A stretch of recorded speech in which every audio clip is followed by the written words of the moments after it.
समय का सदुपयोग करना बहुत ही महत्वपूर्ण होता है बच्चों, क्योंकि यदि समय व्यतीत हो जाता है तो सब कुछ हम पुनः प्राप्त कर सकते हैं, लेकिन एक बार यदि हमारा समय व्यर्थ का व्यतीत हो जाता है और हम उसका सदुपयोग नहीं कर पाते, तब हमारा जीवन निरर्थक ही माना जाता है। इसी उद्देश्य को लेकर कि हमें हमारे जीवन में सबसे महत्वपूर्ण क्या होता है, इसी उद्देश्य को लेकर आज हम 10वीं कक्षा का दूरवा पुस्तक से चतुर्दश पाठः समयस्य सदुपयोगः यह हम पढ़ेंगे। बहुभाग्योदयेन एव मानव जीवनम प्राप्यते, एतज्जीवनं देवानां कृते अपि दुर्लभं वर्तते। जीवनस्य उन्नत्यै आलस्यं विहाय अहर्निशम् उत्तमानि कार्याणि करणीयानि, यतो हि विगताः समयाः पुनर्न आगच्छति। पाठेऽस्मिन् संवादमाध्यमेन समयस्य महत्वं प्रतिपादितम्। देखिए, बहुभाग्योदयेन, हमारे जब बहुत सारे अच्छे कर्म एकत्रित हो जाते हैं तब हम मनुष्य योनि में या मनुष्य के रूप में हम जन्म लेते हैं। एतत् जीवनम, यह जो जीवन है हमारा, देवानां कृते अपि दुर्लभम वर्तते, देवताओं के लिए भी मनुष्य जीवन बहुत ही दुर्लभ है, क्योंकि किंवदंती है कि गायन्ति देवा किल गीतकानि धन्यास्तु ये भारत भूमि भागे। देवता लोग भी गान करते हैं, स्तुति करते हैं, प्रार्थना करते हैं। गायन्तु देवा किल गीतकानि, क्या करते हैं? धन्योस्तु भारत भूमि भागे, धन्य है भारत भूमि।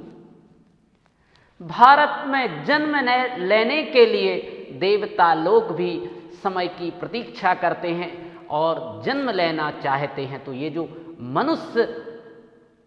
मनुष्य का जन्म, वह देवताओं के लिए भी दुर्लभ बताया गया है। जीवनस्य उन्नत्यै, जीवन की उन्नति के लिए, आलस्यम विहाय, आलस्य को छोड़कर, अहर्निशम उत्तमानि कार्याणि करणीयानि, यतो ही, आलस्य को छोड़कर हमें उत्तम कार्य करना चाहिए।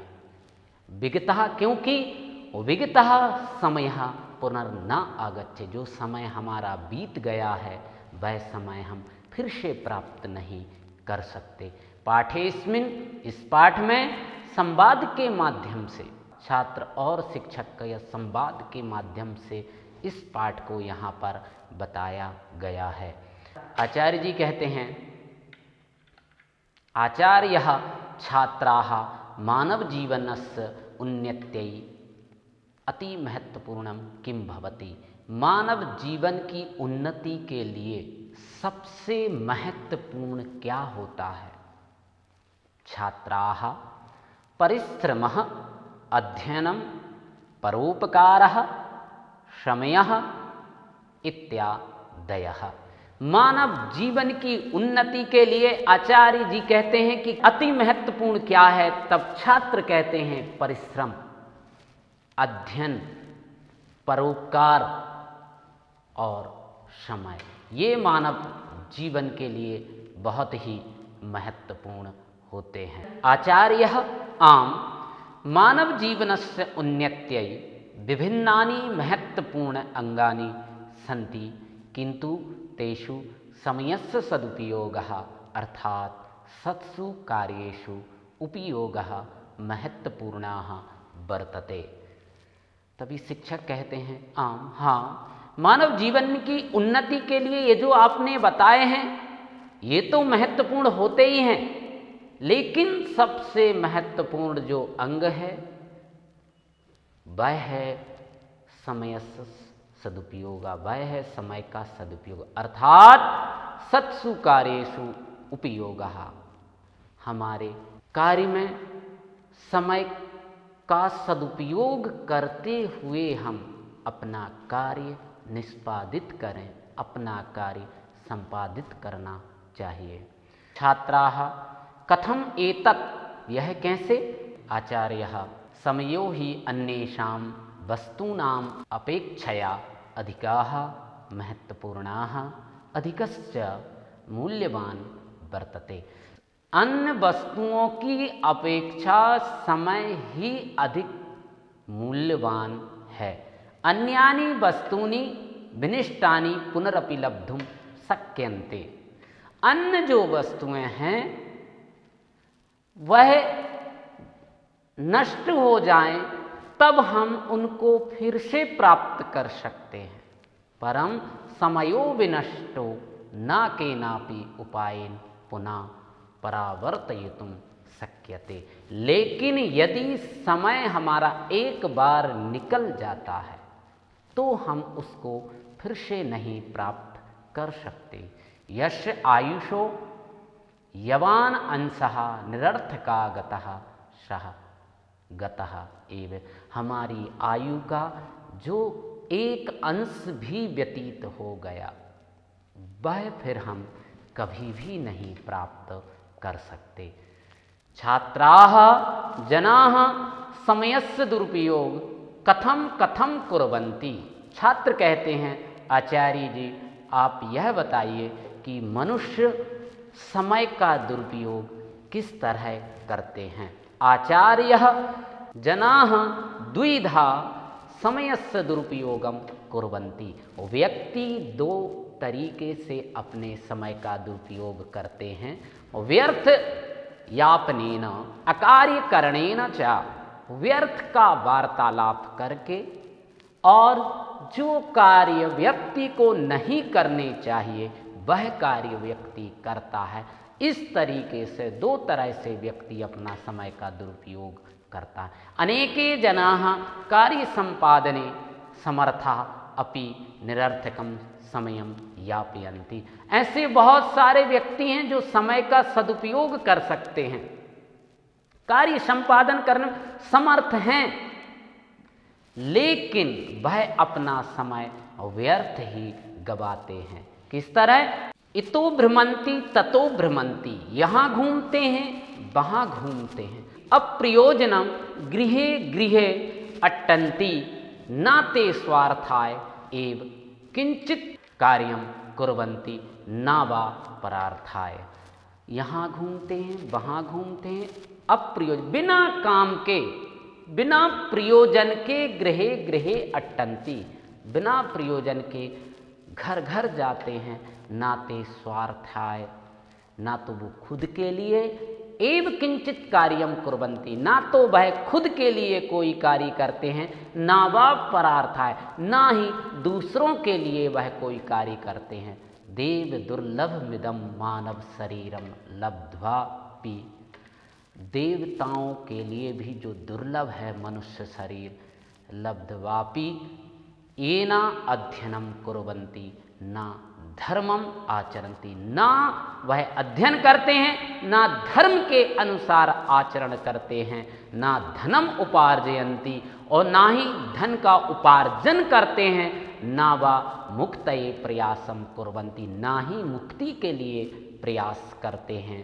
तेषां जन्म निरर्थकम भवति, उनका जन्म निरर्थक होता है। तथा यम कर्म भूमि, यह जो हमारी कर्म भूमि है, एतादृशानाम निष्क्रियाणाम भारम बोढ़ुम निच्छति, यह जो हमारी पृथ्वी है यह कर्म भूमि ऐसे व्यक्ति, निष्क्रिय व्यक्ति जो किसी काम के नहीं रहते, ऐसे निष्क्रिय व्यक्तियों का केवल और केवल भार ढोती है।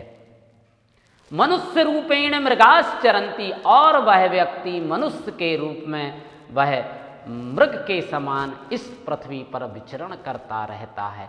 छात्राः आचार्य ये जनाः जीवने समयस्य सदुपयोगम न कुर्वन्ति ते काम क्षतिम अनुभवन्ति। जो मनुष्य समय का सदुपयोग नहीं करते, ते काम क्षतिम अनुभवन्ति, वह कौन सी क्षति को अनुभव करते हैं? आचार्यः ईदृशाः जनाः केभ्यः अपि न रोचन्ते न वा कश्चित् आश्रयमेव दातुमिच्छति। आचार्य जी कहते हैं जो जीवन में समय का सदुपयोग नहीं करते उनको क्या क्षति होती है, तो तब आचार्य कहते हैं ऐसे व्यक्ति किसी को पसंद नहीं होते और ऐसे व्यक्तियों को कोई भी आश्रय नहीं देता। वह जहां भी जाते हैं सा यत्रैव गच्छति, वह जहां भी जाते हैं ततः एव बहिष्क्रियते, वहीं से ऐसे व्यक्तियों का जो समय का सदुपयोग नहीं करते ऐसे व्यक्तियों का बहिष्कार हो जाता है। सर्वत्र चा तिरस्कृतो, और सभी जगह तिरस्कार का अनुभव करते हैं। किम अधिकम पितरौ अपि, और क्या अधिक कहें ऐसे व्यक्ति का माता पिता भी किम अधिकम पितरौ अपि एतादृशाम तनयम नाभिनंदतः, ऐसे व्यक्ति के माता पिता भी ऐसे व्यक्ति को पसंद नहीं करते। का पुनरअन्येषां बंधु बांधवा नाम वार्ता, जब माता पिता नहीं ऐसे व्यक्ति को पसंद करते तो भाई बंधु तो ऐसे व्यक्ति को निश्चित ही पसंद नहीं करते। छात्राः आचार्य ये जनाः जीवने समयस्य सदुपयोगं न कुर्वन्ति तेषां जीवनं कथं भवति, जो व्यक्ति समय का सदुपयोग नहीं करता उनका जीवन कैसा होता है। आचार्यः ये जनाः कदापि समयस्य दुरुपयोगं न कुर्वन्ति सदैव कार्यसंलग्नाः तिष्ठन्ति न च परिश्रमात् आत्मानं गोपयन्ति तेषां सुखेन निर्वाहो भवति। जो व्यक्ति कभी भी समय का दुरुपयोग नहीं करते, सदैव कार्य में संलग्न रहते हैं और परिश्रम करते हैं, आत्मानं गोपयन्ति, परिश्रम से कभी भी अपने आप को नहीं छिपाते, तेषां सुखेन निर्वाहो भवति, उनका जीवन सुखमय व्यतीत होता है। ते यत्रैव गच्छन्ति, वह जहाँ भी जाते हैं, तत्रैव सादरं रक्षन्ते गृहे बहि च सर्वत्रैव समान रूपेण अभिनन्द्यन्ते, वह उनका सम्मान घर में भी होता है और उनका सम्मान बाहर भी हो, समान रूप से उनका सम्मान हर जगह होता है। सर्वे एव तेषां सहयोगमिच्छन्ति तादृशाः एव च कर्मवीराः जनाः समाजे सर्वत्र समाद्रियन्ते, सभी जगह वह सम्मान प्राप्त करते हैं और श्रेष्ठ पद को भी प्राप्त करते हैं। छात्राः आचार्य समयस्य सदुपयोगैः जनाः काम उन्नतिं प्राप्नुवन्ति, जिन्होंने समय का सदुपयोग किया है वह, या जो समय का सदुपयोग करता है वह किस तरह की उन्नति प्राप्त कर सकता है। आचार्यः शृण्वन्तु अद्यावधि ये महापुरुषाः जगति प्रसिद्धाः अभवन्, आज भी शृण्वन्तु सुनो, अद्यावधि आज तक जो भी महापुरुष हुए जगत में, इस संसार में प्रसिद्ध हुए हैं, तेषां जीवन चरित्रस्य अध्ययनेन ज्ञायते, उनके जीवन चरित्र से हम अध्ययन करके ये ज्ञात करते हैं, ये ज्ञान होता है हमें, यतते बाल्यकालाद एव अहोरात्रम कर्मपरायणा आसन, वे व्यक्ति बचपन से ही अपने कर्म में दिन रात अपने कर्मपरायणा, कर्म करने में कभी भी वह आलस नहीं करते थे। एकमपि क्षणम निरर्थकम, और एक क्षण भी वह अपना निरर्थक नहीं गवाते हैं। कार्यम व साधेयम देहम व पातेयम, यह जो सूक्ति इस पाठ के मध्य में है, यह सूक्ति शिवराज विजय महाराज छत्रपति शिवाजी, जो कि उनके संदर्भ में यह है कि वहाँ गौर बटू और श्याम बटू दो बालक रहते हैं, वह बोलते हैं जब तक कि मैं अपने छत्रपति शिवाजी महाराज का कार्य या तो कार्य संपादित कर दूंगा, या तो कार्य मैं सिद्ध कर दूंगा, या अपने देह को मैं त्याग दूंगा। यही हमारे अंदर भी होना चाहिए। जब तक कि हम अपना कार्य सिद्ध ना कर लें तब तक कि हमें ऐसी ही सोच हमारी होना चाहिए। इत्येव तेषां लक्ष्यम बभूव। एतस्मात् एव कारणात्, इसी कारण से अद्यपि गृहे गृहे तेषां गौरव गाथा गीयते। इसीलिए आज भी घर घर में ऐसे महापुरुषों की गौरव गाथा गाई जाती है। आदर्श पुरुषाश्च मन्यन्ते, और उन्हीं को आदर्श पुरुष मानते हैं। यदि भगवान शंकराचार्य जी अहोरात्रम परिश्रमम न अकरिष्यत, यदि भगवान शंकराचार्य ने दिन रात परिश्रम नहीं किया होता, समस्तेपि भारते, संपूर्ण भारत में दिन और रात कभी भी नहीं होती। स्थले स्थले विरोधी नाम सिद्धांतम च, जगह जगह पर विरोधियों के सिद्धांत का यदि खंडन नहीं किया होता, तर्हि पुनः भारते वैदिक धर्मस्य प्रचारा न अभविष्यत्, और उन्होंने भारत में वैदिक धर्म का प्रचार प्रसार किया, अभविष्यत किया था। महात्मा गांधी, सुभाष चंद्र बोस, चंद्रशेखरा दयः भारतीयाः कठिन परिश्रमेण, इन भारतीयों ने अपने कठिन परिश्रम से समयस्य सदुपयोगम, और समय का सदुपयोग करते हुए, कृत्वा गौरांग जनानां देशात् बहि, अंग्रेजों को अपने देश से बाहर किया, कृतवन्ताः स्वराज्यम च प्राप्तवन्ता, और अपने राज्य को प्राप्त किया। तथा च ये छात्राः क्षणं क्षणं संयोज्य, और जो छात्र एक क्षण क्षण को, एक मिनट का भी सदुपयोग करते हैं, विद्या अध्ययन समयस्य सदुपयोगम कुर्वन्ताः, विद्या अध्ययन का समय का सदुपयोग करते हैं, ते एव विद्वांसाः, और वही विद्वान होते हैं, उच्च नागरिकाः, और उच्च नागरिक होते हैं, अधिकारिणः वा अभवन, और वही उच्च पद पर आसीन होते हैं, और वही ही अधिकारी होते हैं। छात्राः आचार्य प्रकृतिरपि किम समयस्य पालनम शिक्षयति, क्या प्रकृति भी हमें समय का पालन करना सिखाती है? तभी आचार्य जी कहते हैं, आम प्रकृतिरपि समयस्य पालनम कार्यपरायणताम एव उपदिशति निरंतरम। आचार्य जी कहते हैं प्रकृति भी हमें समय का पालन करना सिखाती है, अपने कार्य में हमेशा लगी रहती है, निरंतरम अपने कार्य में लगी रहती है। प्रकृतौ यावन्ताः पदार्थाः, प्रकृति में जितने भी पदार्थ हैं, सृष्टाः सन्ति ते सर्वेपि, वह सभी अहोरात्रम दिन रात कार्य संलग्नाः एवं अपने कार्य में संलग्न रहते हैं। दृश्यन्ते लगे दिखते हैं, सूर्य चंद्राभ्याम, सूर्य चंद्रमा आरब्ध कीट पतंग पिपीलिका पर्यंतम, सूर्य चंद्रमा से लेकर कीट पतंग और पिपीलिका, पिपीलिका का तात्पर्य होता है चींटी, यह सब सर्वेपि स्व व्यापारे, अपने अपने व्यापार में प्रवृत्त रहते हैं, लगे रहते हैं, हमें दिखाई देते हैं, विलोक्यन्ते दिखाई देते हैं। अतः प्रकृत्या अपि, इसलिए प्रकृति भी, इयमेव शिक्षा, प्रकृति भी हमें यही शिक्षा प्रदान करती है, दीयते यत नहीं केनापि समयस्य अनुपयोगाः कर्तव्या, हमें किसी भी तरीके से समय का अनुपयोग नहीं करना चाहिए, हमेशा उसके सदुपयोग के बारे में हमें सोचना चाहिए, विचार करते रहना चाहिए।